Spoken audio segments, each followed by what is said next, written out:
Born ready. Are you really ready? Born that way. Al, are you ready? Yes, sir. I'm ready. Okay. All right. Come on, Al, get fired up, dude. We're recording. Come on, man. Oh yeah. Hey, we're recording right now, Al. Oh. Come on, dude. Fire it up. Let's go. Come on, Al. Come on. Let's hear your battle cry. No, we're good. What up, everybody? This is Stu, and that's David. This is the Filling the Storehouse podcast, and we have our good friend, Alan Thompson. I only know him as Big Al because, I mean, look at the guy. Look at him. If you're watching on YouTube, look at the guy. Big Al. No, we're not talking about his head. The dome looks big right now. No, dude is about as wide as most people are tall. Look at this couch behind me, right? Yeah, right. Nice. That's a love seat for me. I feel out of place. We got two shiny bald-headed dudes on the show today. Look at that light just shining down on both of you guys. Hey, man. God created a certain number of people that he did not want their beautiful heads covered up with hair. So, Stu, you're not one of the blessed. Oh, man. Al, good to have you, brother. Good to be here. Good to be here. Thanks for the invite. Obviously, long-time listener, first-time caller. So, been supporting you guys from afar for a while. Yeah, what's really exciting, Al, I didn't tell you about this, and before we get into the interview with you, we're super excited that you committed to, support the business monetarily and take a low-interest loan. So I'm super excited about that. So thank you so much. Yes, that's what this it's part of the interview process. We have people on we like hype them up, and then afterwards we offer them some really good opportunities and low interest long-term loans. Well, and if they turn it down like publicly, I mean, they just look. Well, I'm not ashamed to say that my wife Cindy is our family CFO, so I think you need to talk to her first. Nice, that's a first. That's a first. Her, then we're all good. So, but no, hopefully it's in the plan as I reap my rewards from my early investments in ChickfilA. So eventually I'll get online with you guys. Yeah, no, we're super excited, and just real quick from me. So Big Al and I, my kids actually call him Uncle Big Al, so everybody knows him as Big Al. But we met at the Naval Academy, same classmates. That's where Stu. You guys were in the same major, right? That's how you guys kind of got to know each other a little bit better. But Al and I played football together, and just Christian brother. We started a Bible study together. A number of different things. Went to his father's a pastor. He took me out to his church in DC, and just a lot of great memories. And before you introduce yourself, Al, and give us a background, one story I love about you. So Al broke his leg when we were playing football at the Naval Academy, and Al, as you know, he's not a small guy, and he was in a wheelchair, and kind of wheeling himself around was a labor. We'll call it a labor because he used to be even bigger. But I was walking to class one day, and for those of you that know the Naval Academy, I'm basically walking out of Bancroft and heading up Stribling Walk, so I'm about at Tecumseh, and I hear from way behind me, "Goody!" Some this 12-year-old girl voice screaming, "Goody!" And I could not figure out. I'm like, what in the world? I'm looking around, and he's in his wheelchair, so he's down a little bit below the wall, but just screaming, this big macho man screaming my name. And he's like, "Hey." So I walk back over. He's like, "Can you wheel me to class?" And I'm like, man, I mean, this is not going to be, you wheeling yourself is hard. I got to push you to class. So anyhow, that's one of my favorite stories, man. I will never forget. There's so many of them. We could just fill the show with that, but over to you. Over to you. Yeah, the joys of going to a school that was founded in 1845 and probably not ADA compliant in its history. So you don't think about these things till you break legs and have to wheel yourself to class. But thanks again. Really appreciate being on with you all today. Just to kind of catch you up since we graduated in 2002. And started my career. Initially in the school community, it's kind of took a roundabout way. Got medically disqualified from the school community before I even hit the ship, and so got redirected into cryptology, which then became information warfare. Spent 8 years active duty, did deployments to Horn of Africa and Djibouti, did a tour over at Milwith Hill in England, and some time on the USS Higgins for my last tour afloat. So had a great time, active duty. Was really fortunate enough that my experience in the intel community kind of led me to an opportunity to go join the Central Intelligence Agency. One of my mentors, who I actually had met through the Naval Academy, was there at the time and was kind of whispering in my ear and said, "Hey, why don't you come check this out?" And so I was kind of itching for a change, looking for something a little different, after the 8 years, and applied to the CIA and got in, and then spent another 8 or 9 years there, working in the Director of Science Technology. And so I was really fortunate to have just an awesome experience there. Again, just traveling the world, taking on some really tough challenges and some really cool missions. Did a little bit of everything there. Kind of did some operations, did some analysis, and I kind of left as a manager, leading some of what we call technical developments to figure out some of the more robust challenges that the intel community is facing. And I would say probably it's kind of interesting, that journey through the CIA. I took a retirement course there. And this is probably like in 2014, maybe even 2015. And that retirement course, I thought it was just going to be talking about, hey, this is how you manage your TSP. But they started talking about, estate planning. They started talking about just overall finance. And that kind of started to make me scratch my head like, there's a lot of things I just don't know, right?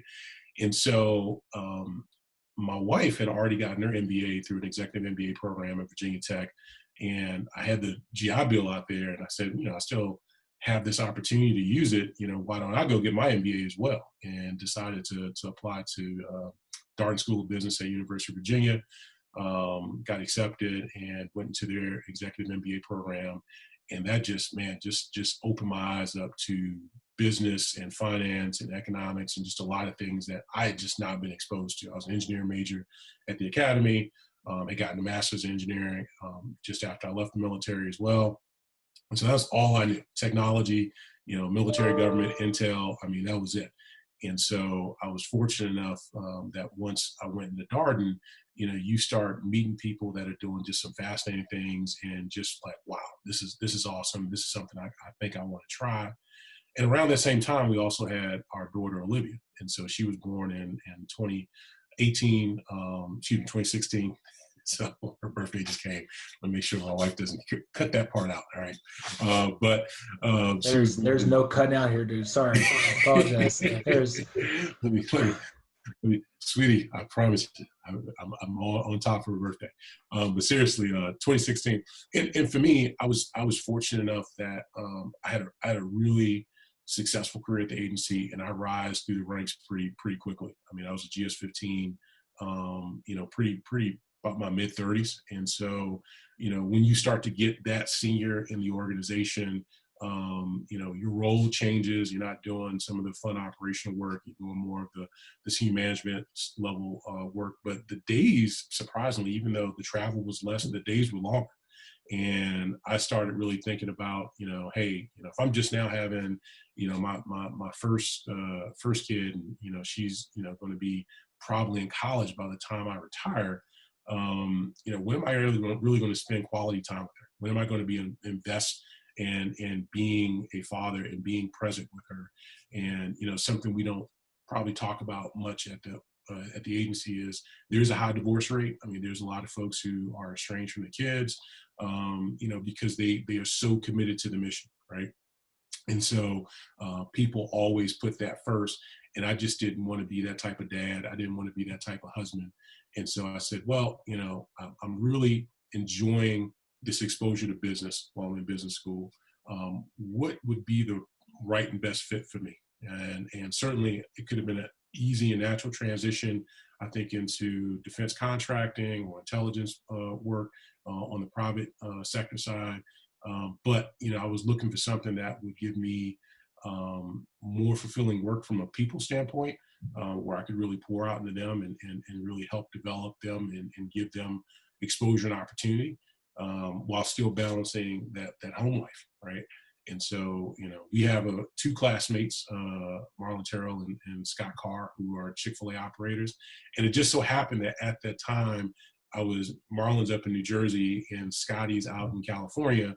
And I was taking business trips out to those two locations almost once a month, right?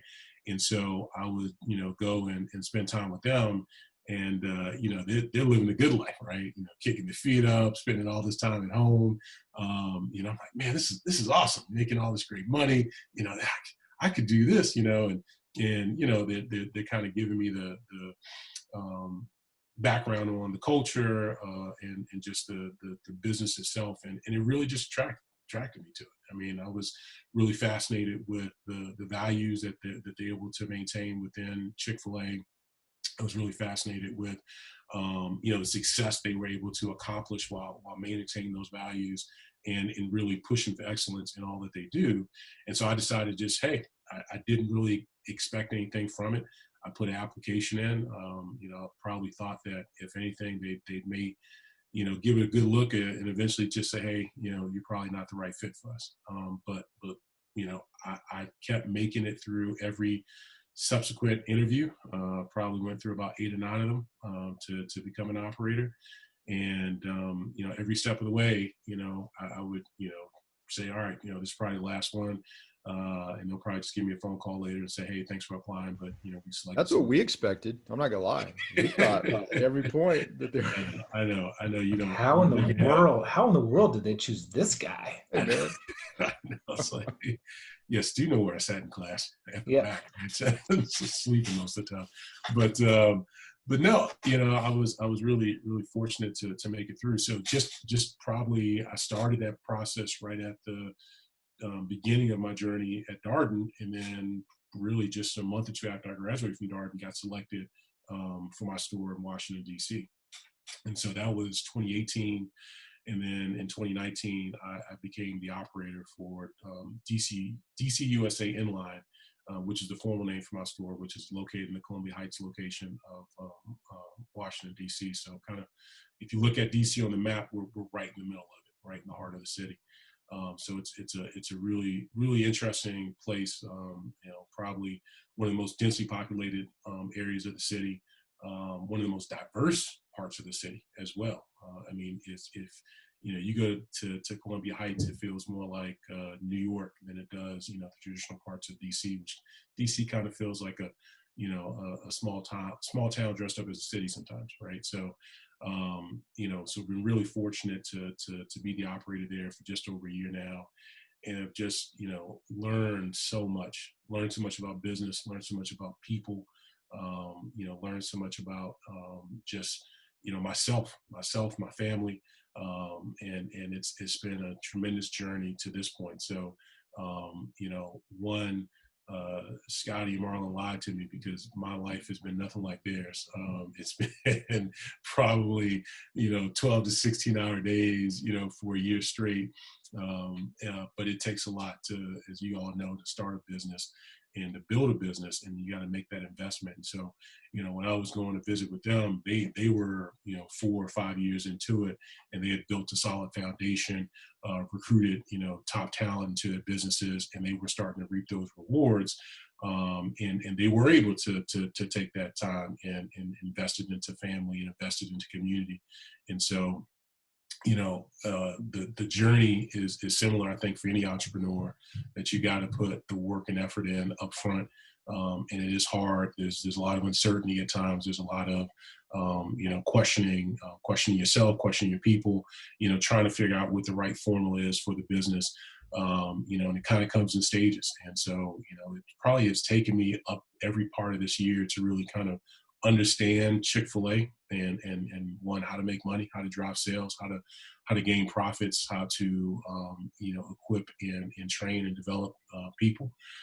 You talk about privilege, which is a discussion that's happening, quite a bit in our country right now. But even as a Black male, I had quite a bit of privilege just from the education that I had, right? And the fact that I had so much exposure professionally.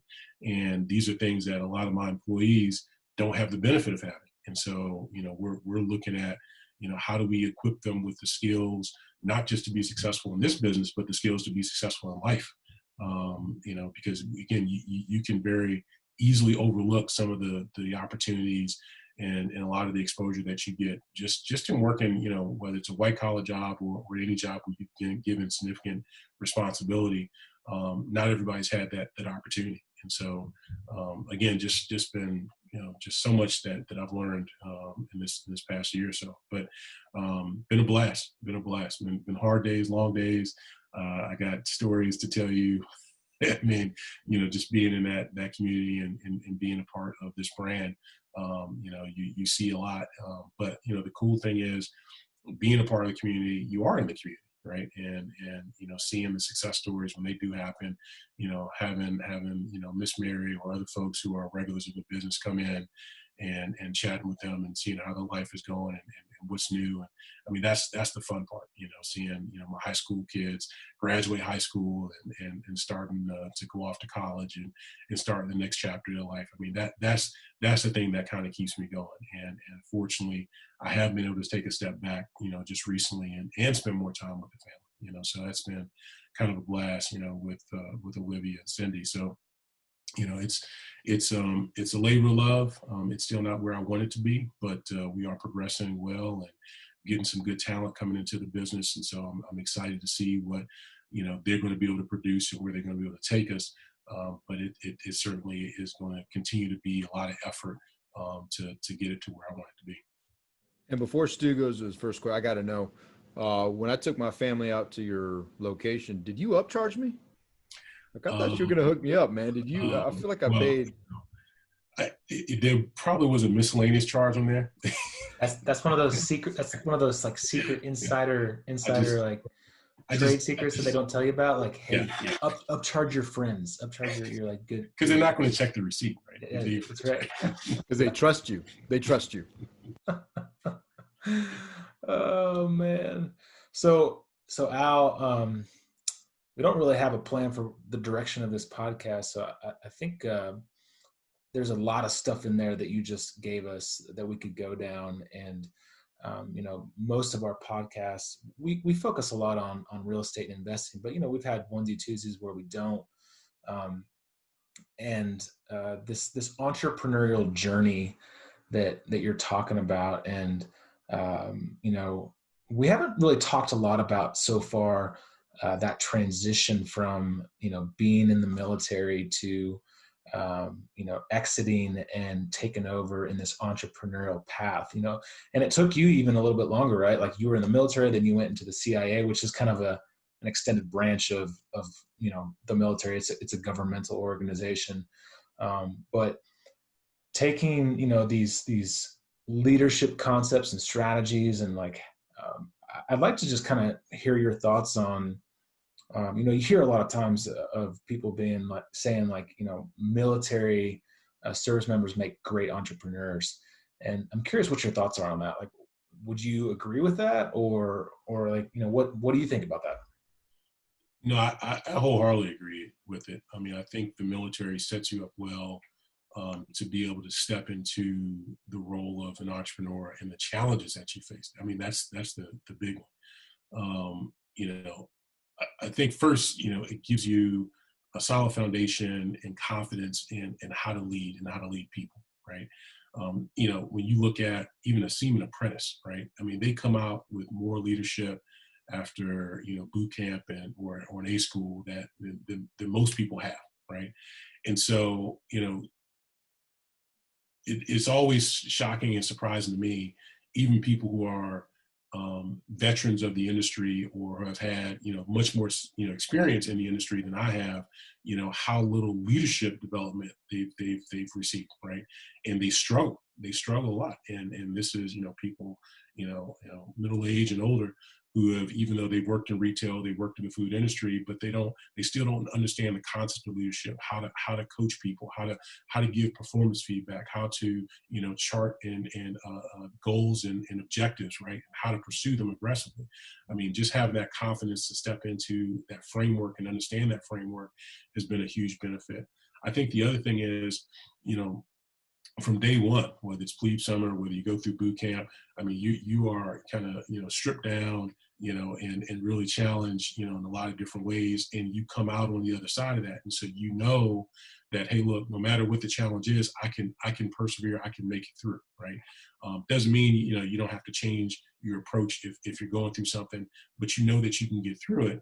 And I think that's the other part about being an entrepreneur. No matter which business you go into, nothing's going to go to plan, right? I mean, nothing that I thought was going to happen in my first year happened. I mean, everything went probably 180 out from everything I expected or planned.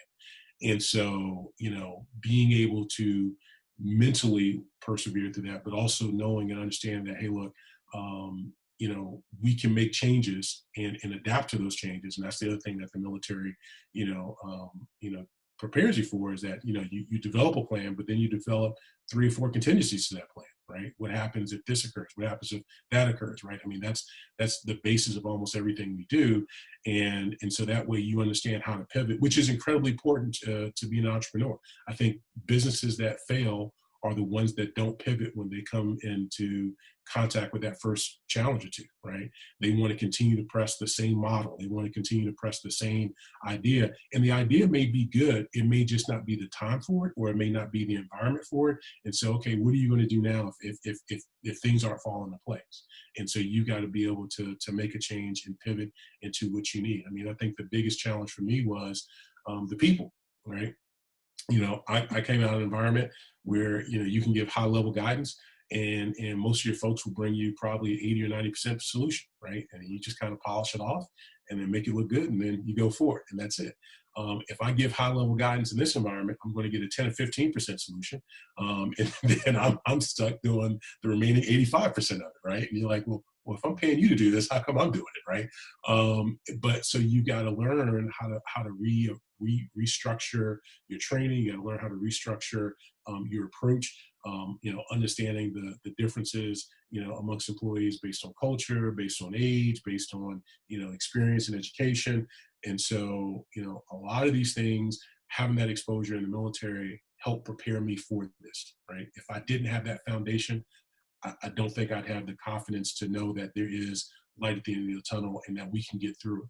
I think the other part of it is just the skills that you get, right? I mean, we talk about, and joke about,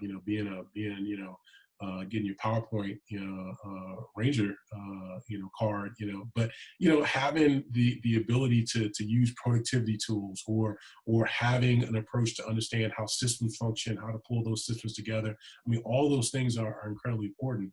I mean, the fast food industry at the end of the day is just one system, right? With a bunch of subsystems within it, right? And so you've got to understand how to connect them, understand where your stovepipes may be, how to make those changes if you need to. And it could be a part of the system that's off. It could be personnel that's off. And you adapt that with training. And so just seeing the whole function of the military, and not saying that, you need to run your fast food business like the military, because you won't be successful if you do that. But just having that background, I think has been incredibly important for me to be able to handle all the challenges and changes that I needed to in my first year. Yeah, it's super interesting, a lot of those points that you hit, and I'd be curious, and there's probably, I don't know, there may be there's studies on so much stuff now, but I wonder what all the experiences that you brought, the leadership, the ability, I think also the confidence, you mentioned the confidence to make a decision. I think a lot of people lack that, right? You've had to do it for so many years that it's almost second nature. And I think people take that for granted, just to be able to say, here, I'm analyzing the situation. I have a, 30% solution. Hey, let's go this direction and we can adjust course. I think people are kind of timid to do stuff like that. And I think there's a number of barriers to entry that are brought down. And back to what I was really saying is that I don't know if data supports, but I feel like the stuff that you're saying sets you years ahead of, there's not lessons learned that you have to get to a specific point at like year one. I wonder if folks that don't have that military background, I wonder if that, if that timeline, if it would be measurable to see how condensed that would be off of someone just coming off the street, and why that's, if there is data support, I'd love to know, but why I think that's important is I think a lot of military folks, because they know, especially those who retire, they know this life and they're afraid to maybe jump into the next, something so different, but they don't realize how many skills they have to take into that next life. And and a lot of the learning and the things that the barriers to entry that other people experience, they've already got that kind of stuff. They've got tons and tons and years of experience to get them beyond that. And I just think they don't know that. But over to you, if you have any insight into kind of how that timeline is cut down, I'd love to know. Yeah, I mean, two points based on what you said. One is I agree with you. I think a lot of veterans shortchange themselves, right, and don't appreciate holistically the experience that you gain from the military and how you can take a lot of those experiences and apply them, especially in business, right, and especially as an entrepreneur.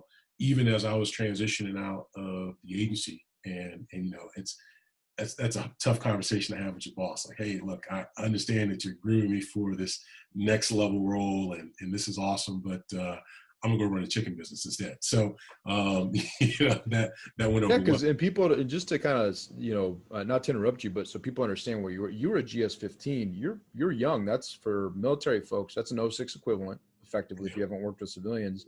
And they were grooming you for the SES, which is flag level. So just for context. So yeah, no, I mean, I was again, I had a great career, had a great time, and I was just blessed. I had a lot of good mentors, and a lot of my success in the agency, I think, still also came out of the military, right? And leveraging a lot of those experiences and the leadership I learned there. But as I was transitioning out, I mean, I had so many people pull me aside, and they were like, man, I really want to do something like what you're doing, but I'm scared, right? I don't know how I could do it, right? And you try to encourage folks, and certainly, I still get phone calls from people asking me questions about, how did I make the decision? How did I, have the confidence to take that leap, right? Because when you're in the military or you're in the government, I mean, you're in a pretty good position, right? I mean, you got a steady paycheck, you got great benefits. You're not going to be rich, but you're certainly not going to be broke. And you got a great mission that you serve that gives purpose and meaning to your life, right? And so it is tough to make that transition, that change, in the decision to do it, especially short of retirement. As far as the timeline, ChickfilA kind of says, hey, for most new operators, it's going to take you about 2 to 3 years to really figure it out, right? But I think, from the folks that are veterans, the ones that I've talked to, and there's quite a few of us. Naval Academy grads that are operators now, and just other veterans in general. One of my really good friends that I probably talk with daily is a West Point grad who's got a store out here in the DC area as well. And I think that timeline is shortened for us a little bit. I think it takes about maybe a year to year and a half versus that 2 to 3 years. But I think a lot of it is because we're not trying to figure out that leadership piece. We're just trying to figure out the business side of it, right? And so, a lot of brands, a lot of businesses, favor veterans because they bring that leadership side to it, and they know they can teach the business to them, right? But it's hard to teach that leadership to a lot of folks, especially if they haven't had the exposure. And the other thing is, it's a lot of risk, right? I mean, when you give the reins of responsibility to somebody, all the things that we learned from HR to performance evaluation to how to engage with people going through difficult situations. I mean, all those lessons that you get, it's expensive to give it to somebody else and let them possibly make a mistake with it, right? I deal with that with some of my leaders in my business now, and I know that, hey, look, I got to let you learn. Right? Call me first if you're not sure what to do, but I gotta let you learn. And sometimes they make good decisions, sometimes they make bad decisions, and then we talk about the bad decisions and say, okay, how do we prevent this from happening again? We recently had a situation. We had a young lady in our business, and this is always a challenge, I think, in any inner city, is that she's got some mental health challenges, and I've seen more issues with mental health since I've taken over as an operator than I've ever seen in my life. It's tremendous. My very first day as an operator, I had a young lady who was probably 15 having an anxiety attack in the back of my store. I thought she was having a heart attack, right? I'd never seen an anxiety attack before. We had to call, 911, and her mother was there. And it was, really sad. We say, man, we got to get her some help. And she says, well, I can't afford an ambulance. Don't call, right? I just got to say, we have to call. We have to get her some help. But since then, I mean, the number of anxiety attacks I've seen is, and I can't even count the number. But we had a young lady who's unfortunately having some manic episodes, and in my team's wisdom, they decided to send her home in a lift, and had no clue where she was going. And I said, well, I don't think that was the best choice in that situation. Maybe we should have called her POC, who's probably a parent, and make sure that she's okay, and then follow up and make sure she gets to where she needs to be to get help. So you're going to go through that, right? You gotta let them learn, unfortunately. But for folks like us, I mean, because we've dealt with situations on active duty, and have had to understand how to do the resolution for those types of situations, we understand the process and the thought process to go through with it. So. I definitely think there's a shortened timeline, but I think it's because that leadership piece you don't have to figure out. It's usually the specificity or the expertise within that business line that you're now stepping into. When you're impacting lives too, you when we were talking about that story earlier, you mentioned that there's a compassion piece that you're bringing to it, and because a lot of the folks that work for you come from where they come from, tough lives, right? There's a empathy piece that's potentially missing because they've experienced some really hard things. And so for this young lady, in their mind, it was like, I mean, yeah, she's having some issues, like put her in a lift, she'll be good to go. Not thinking of that. And that ended up being like, you called somebody, they had to like track her cell phone to find her. Like, it was a big deal. It wasn't just a hunch on your part, like, it might not have turned out. It didn't turn out great. And you had to, I mean, it resolved obviously, but I think there's life lessons there too, that you're bringing, that are, I mean, that's life-changing, right? To open somebody's eyes to that empathy piece and the leadership piece is significant. Yeah. I mean, I think, getting back to the exposure you get in the military, and, it's a family, right? I mean, the folks that you served with, the folks that, we went to school with, I mean, it always trips me out. I mean, you don't see somebody for like 5 years, and then you see them again, and it's like you're 18 again, and you're joking around like, you're plebes of the academy, right? It's amazing. But it's that family piece, and that's how I think a lot of veterans approach their businesses or their professions, right? They look at folks as an extension of their family because of the bonds that they have made, through service. And so for us, and this was another reason that I decided to go down the path of ChickfilA, is because of the value that they place on their employees and their guests, and looking at them as an extension of the family. And you even look at the example that the Cathys themselves present anytime that, we go to Atlanta. I mean, they're always open up their homes. I mean, they're personal homes, right? We go in and we break bread together. We get to know each other. And I try to do the same thing in my business. I try to make my team feel like an extension of my family, and let them know that we do care. Not to me, doesn't mean we're not going to hold them accountable, right? But we care, and we want the best for them. And even if the best means that, hey, you're going to eventually leave my business and go on to bigger and better things, I am all for that, right? And you have to be intentional and deliberate in communicating that and rewarding those behaviors. Whether it's, hey, high schoolers, we had a small party for them, and just showing them that, hey, we really are proud of their accomplishment. We're proud that they're taking the steps that they are to continue to, develop themselves, and become, good contributing members of society. But, I could have easily just given them a card and just said, call it a day, right?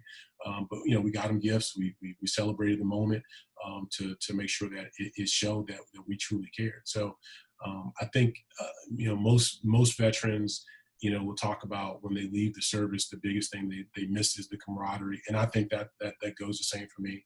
I certainly was able to, reestablish it at the agency, because, it is it's in itself a paramilitary organization. So, so it was some of the same, but, stepping out and owning my own business, right? Definitely I want them to feel the same way. And so, Cindy is a part of the business. She's engaged. She knows she does a lot of recruitment for us. So she knows their life stories and their background, as they come in, because she's doing, the initial interviews. And so, when we hear, what their aspirations are, we try to follow up. Hey, you said you were going to go back to school and finish up this fall. What's the status on that? Or hey, you really seem passionate about marketing. Is there any way we can pull you into marketing for us so that you can build your resume for it, right? I mean, those are things that you got to really focus on and help people out with. But that compassion, empathy, I mean, it does mean a lot, and it shows in what they give back to you in terms of performance. It shows in how long they stay on with you. And again, it doesn't mean that you don't hold people accountable. You have to hold people accountable. I mean, I think that's something else that's big in the military, and that I'm still working with some of my leaders. Hey, this person's been late every day this week. What are we doing to correct this behavior, right? If you allow it to continue, we're not setting the example that we should within the business, and then other people think it's okay, right? And so having that confidence to say, hey, look, you got to hold them accountable, right? Because here's the impacts of this, right, when it occurs. And being able to teach them, and they say, "Oh yeah, that makes sense, right?" Well, yeah, it makes sense. Otherwise they just sit down. Hey, nobody said anything to me. I guess it's okay. I'm just going to keep coming in late every day. You have to stay on top of folks. And again, a lot of these, a lot of my employees are in their 20s. Some of them teenagers. I mean, you are the first stop on their journey in their professional career, and so. Sometimes what I have to explain to them is, hey, look, I'm going to give you some grace here and allow you another opportunity, right? But a lot of other businesses will not give you any grace, right?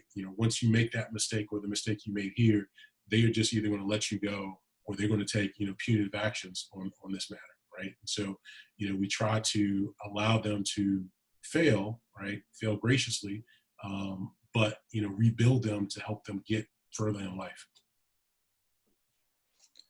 That's something that we have really found exciting as David and I are trying, as we're building our business is just that people aspect of it. And it could be anything. It could be chicken, it could be real estate, it could be, toy dolls, it could be, tiaras, whatever. David likes tiaras a lot. This guy always goes to tiaras, man. He always goes to tiaras. Half the Yeah. time he's wearing a tiara on the show. Actually, it's funny you say that because wait one sec. Oh, I had this back behind me there. It's you like that? It was broken and my wife was fixing it and it was just behind me. That's funny. That's good. Funny yeah, my wife was fixing it. Yeah, my whatever, wife, man. It's for my daughter. It's not mine. Yeah. What's your name on it? Anyways, I don't even know where I was going with it. Got me off track, David. Dang it. You said whether you're building tiaras. Whether you're building tiaras or real estate, it's all about the people, right? And so David and I have been building our business and we've started to add a few folks to our team. And man, like I've had a ton of fun just like building these people up. And, David and I had a conversation with our social media manager, and he's going to probably listen to this. And he was kind of talking about his current state at his job, and like it kind of saddened us. We were like, man, like he sees no growth, and there's no upside potential, and there's no family oriented compassion and empathy. And it just, we're like, all right, you're coming to us, like, let's do this, and we're going to build you up, and we're going to force you to grow, and we're going to push you. And like, that's exciting to me. And I know David's fired up about it. And, regardless of the business, like this entrepreneurial journey and creating a team and being a leader, like that's been so much fun for us. And, I know there's a lot of Christian principles behind ChickfilA. And, we are a Christian faith-based organization, and we're trying to put a lot of these same principles in our business as well. I'm curious if you could kind of give us some examples of, we were talking before we started recording of some of the decisions that were made 30, 40 years ago in, the owners of Chick-fil-A and how that's impacted down the road. I'd like to know, just for our own edification, of what decisions that we could possibly make on our own business down the road that are kind of Christian based. Yeah. I mean, again, and I shared this earlier, True Kathy was certainly visionary, I think, and being able to embed his Christian values into the business and make it successful. And a lot of that came down to relationships, right? I mean, your faith journey is not so much about adherence to the law, which is still important, don't get me wrong, but it's really that relationship that you build with Christ, and the relationships that you build within the church. When you look at the Great Commission, and which really kind of directs us to pull in other believers. You don't get me wrong, you definitely need the street ministries, right? You need the guy on the corner with the bullhorn, preaching the faith. But a lot of it, bringing folks over to Christ is building that relationship with people and letting them see who you are as a real person, and letting them see, God through you, right? And I think Truett did that throughout his entire business. He prioritized relationships. He implemented and executed sound business practices, right? Some of them biblically based. I mean, certainly, Truett was really adamant about not taking on significant amounts of debt, and that, I think, has really, and not has, but it is truly paid off for us, I think, as a brand, as we go through this recent global financial crisis. And so, but the fact that, he established businesses and relationships with his vendors. I mean, real relationships. It wasn't just a monetary exchange, right? It was, hey, look, I'm going to stick with you in tough times if you stick with me in tough times, right? I'm going to help build you up if you help build me up.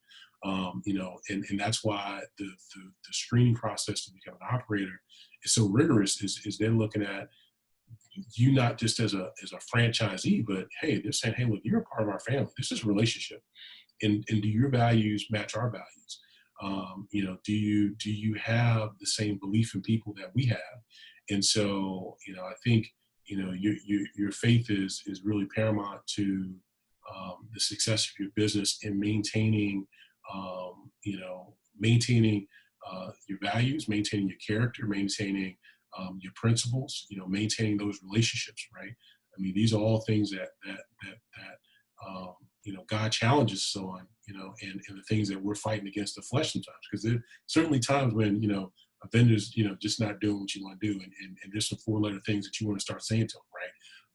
But you gotta maintain that discipline, and then you gotta look at, okay, what's the relationship long run, right? And how do we sort this out in a meaningful way? Same thing with your employees, right? Even something that warmed my heart the other day is I had a former employee in my store who I hadn't seen in a long time, because we actually had to let her go. And she comes up to me and says, "Hey, Mr. Allen, just want to wish you a happy belated birthday." I'm like, wow, gives me a little air hug. And I was shocked at that. But I think it also pays off in the fact that, hey, look, we were disciplined and principled in how we engaged her, right?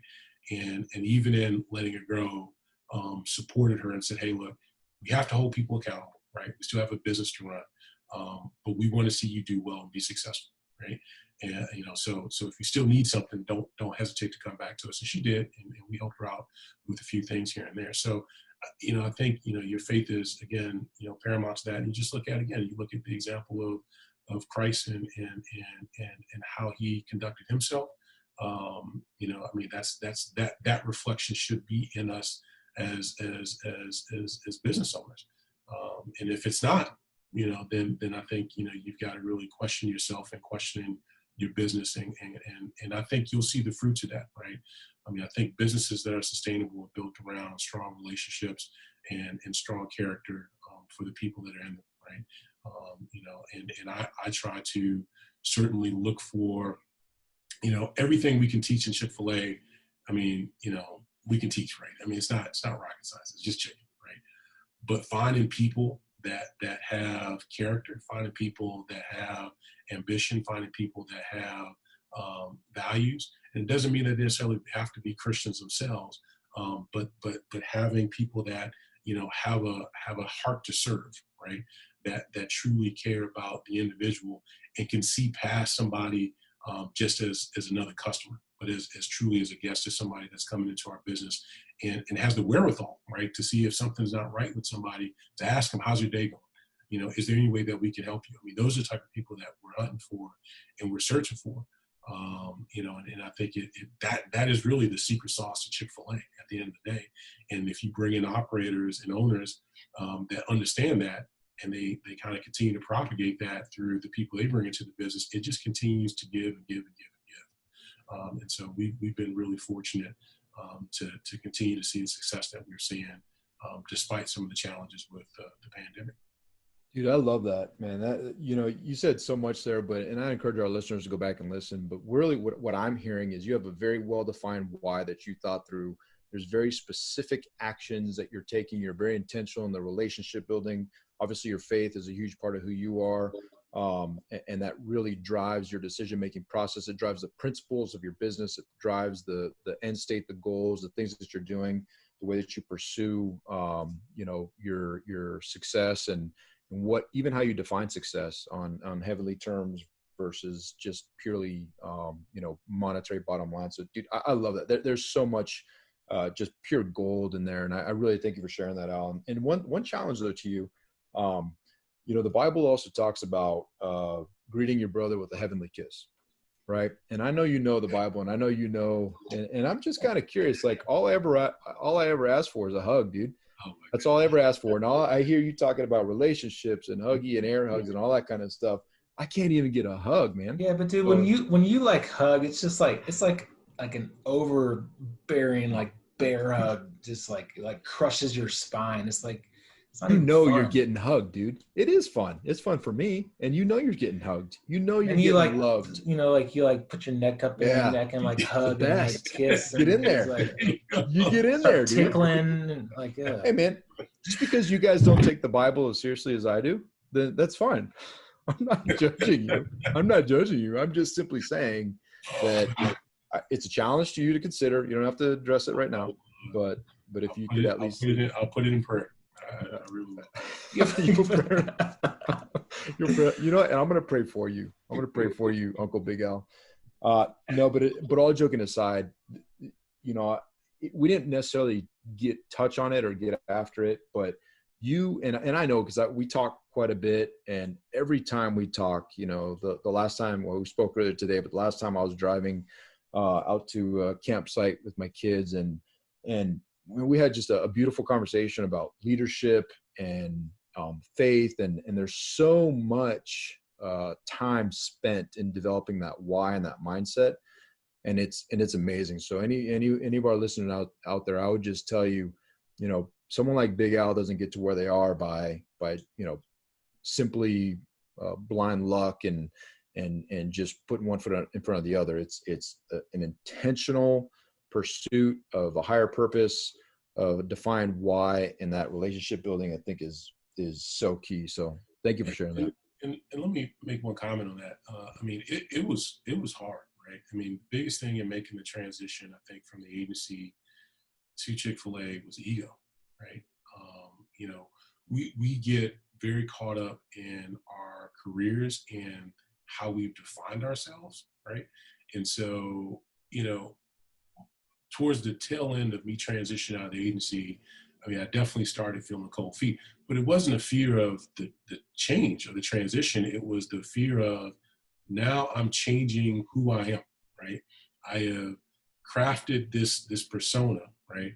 Of, you know, I'm this CIA guy, I'm doing all this crazy fun stuff, and now I'm just gonna be the chicken guy, right? You know, and it was hard. It was really, really hard, and took a lot of prayer and a lot of discussion with Cindy and trying to understand, you know, again, that instinct, right? You know, what really matters. And when, you know, when I looked at it, and I thought about it, and I had counsel with a lot of folks, Dave, we talked about it some, you know, Marty Keel, my roommate from the academy, talked to him quite a bit, and a few others, right? And it really was for me, when I looked at, okay, what is the end state with the agency, right? And I said, well, best case scenario, right? I climb to the top and maybe one day I become a director or something like that, and really hop in the organization. And then you retire and then everybody forgets about you, right? So, and not to say that your impact isn't meaningful. It certainly is, right? But then you say, okay, well, where can I really make a true and lasting impact in life and society, right? And again, what does a game mean to climb the ranks and get all the way up here? And I spent no time with my kid, right? When I looked at retirement, I said, by the time I'm 57, she'll be in college. She doesn't want to deal with me at that point, right? Which is good. I want her to go off and live her life and do her thing, but then I don't want to have regrets about not spending that time with her, right? And where else can I make impact to society, right? And community. And so, so people may struggle with that, and that's understandable, right? I mean, we come from, real talk, coming out of the military and certainly coming out of the CIA, these are places with very big egos, right?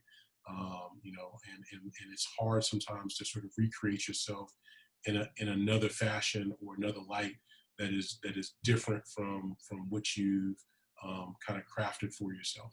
And so, for anybody that's listening, it's not unnatural to have those challenges, right? I mean, you may be fearful just of the change in itself, but there's also that fear about who you are. And I say, I think I struggle with my ego, well into that transition, right? And I think now, I'm totally comfortable with everything, and I feel like I made the right and best choice for myself and my family, and that. Yes, there's certainly things that I could have continued to accomplish if I had stayed on the track that I was on, and would have been proud of those as well. But I am even more proud that I have an opportunity to spend time with my little girl, right, and really engage with her and take her out to the playground in the middle of the day when it's not 95 degrees outside or storming, but to really do those things versus saying, hey, I'm on another plane to some other city and I'll call you when I get there, right? I mean, that's tough. I love that, man. It's sauce. Can we just start? We'll call you Big Al the Chicken Guy. That's the new Big Al's Chicken. Big Al, the upcharge you chicken guy. Dude, I love that so much, man, because I mean that's where David and our hearts are at as well with building this business, and we're putting a lot of time in right now. But at the end of the day, it's about the impact that we make and the opportunities that we have, not only with our team at Storehouse Retail Ventures, but with our investors and most importantly, our families, right? I mean, we're still in the Navy, but we're home because of COVID, but like, it's a little of an insight into what this life is going to be like after the Navy. I love it, man. Just like you said, I love going and taking my 5-year-old daughter to the playground in the middle of the day and having like deep conversations and playing and having fun. And like that impact from a father figure to my daughter, like can't beat that. And, I have an aviation background. I'm, type rated in Boeing 737. I could easily go into the airlines and they make a lot of money. And people keep on asking me if I'm going into the airlines, and no offense to any pilot out there in the airline industry, but like for me, there's no money in the world that's worth being gone 15 days out of the week on a road trip, living out of a hotel in a suitcase, to be away from my family. And, this journey that David and I are on, what you've said has validated everything that we're doing. And so it's awesome, man. I appreciate it. It's good stuff. Yeah, man. That is awesome. I appreciate you sharing, Al. One thing, Stu, I didn't know that there were 15 days in a week. You said be gone 15 days in the week. I didn't. 15 days in the month. I got you. Okay, thank you. No, thank you for clarifying. I was so confused for a second. Meant. I'm like, man, I'll know what I meant. I got it. Everyone else listening knows what I mean. You don't know that. You don't know that. No, hey, Big Al, I think, and that's a great place just to, and we're going to have you back on at some point because, it's awesome following your journey. I have absolutely loved it. You've inspired me, our conversations. I know I've told you this before, but I absolutely mean it from the bottom of my heart. I love our conversations, the times that we talk when I'm on a drive, and it's hard to get you. It's hard to get me. We're both busy people, but man, I tell you, I grow so much from, you two. I'm on a podcast right now with two of the most influential people in my life, right? My conversations with Stu grow me. My conversations with you, every single one of them is just, there's always nuggets that I take from it, and I love it. And I thank you so much for your time to share with our listeners as well, because there's immeasurable amount of growth for people to take action from the knowledge that you've dropped today. So thank you for that. And I would love, if you're okay with it, to put out some of your contact info for our military folks that listen, any of our folks that listen, to reach out and if that's cool to, I put you on the spot, but if it's, although it wasn't the preparatory notes that I sent you, so you should have expected it, but how can people get a hold of you? And if it's through me, then cool, I'll do that too. But how can people get a hold of you? Cause I think, even one person that's just kind of on the fence and curious, they reach out to you. I mean, it can be life-changing. Yeah. Email and LinkedIn, probably two easiest ways to get a hold of me. Alan Thompson on LinkedIn. See my big smiling face there. And then, just email Alan, ALAN.Thompson, THOMPSON @CFADCUSA.com. You can always just email me there as well, and I'll be happy to reach out. But, just encouragement to you all. I mean, I'm obviously following your journey. Hope to be an investor at some point. But, seriously, I mean, the fact that you all have, in just even the name of your business, put God first and put your faith first, I mean, I think is really encouraging, I think, to any business owner, that, you're kind of putting it out front and saying, hey, look, this is what we're centered on. And I think as long as you keep investing in people, all the success is going to come, right? I mean, I am just, confident in that, and I'm seeing it even in my own business. I mean, there are some folks that I could have just, gotten rid of and said, all right, I'm not going to worry about this anymore. But, staying steadfast with them and going through challenge with them and growing with them, is starting to make a difference. And I think you all, having that as a focus of your business and taking that leap of faith. I mean, like which you shared about, your social media, manager. I mean, that's huge, right? I mean, you could easily say, hey dude, tough, sorry, here's our fee, and just kept it there. But I think that what you're doing is going to bring long-term value to the business. So, hopefully people are encouraged and understand that. And, people, I think oftentimes, Dave, we talked about this, people look at the end product, right? And like, oh man, I want that, right? I mean, this, and they don't understand the struggle in the journey, right? The months you're not making any money, the long nights, right? The times that you sit and question yourself, like, what was I thinking? Like, this is crazy. It's a real challenge to get through that before you get to the point of success. But you got to stay steadfast in your convictions to do it. So, I mean, I think you guys are going to move mountains, and so I'm encouraged to continue to watch your journey as well. Dude, this has been a blast, man. We really appreciate you coming on. Guys, gals, I hope you guys got something. I know you got something out of it. Go back and listen to this conversation and think about where you are on your journey. This has been a fun conversation. And Al, thanks for coming on, man. Please tell people about this podcast, share it, like it, give me some 5-star reviews. David, you can. I don't think you know how this works, man. I don't think you know. It's like it's the podcast. Right? Leave comments if you don't like my comments. That's fine. And be rest assured, these do come out weekly, which is a 7-day period. So you don't have to wait 15 days for the next episode to come out. There's It will not come 15 out days in a 7. week. All right. You guys are awesome. I love you guys. Yep. Have Awesome. an amazing week. And most importantly, go fill your storehouse. Make it a great day. See ya. Ciao.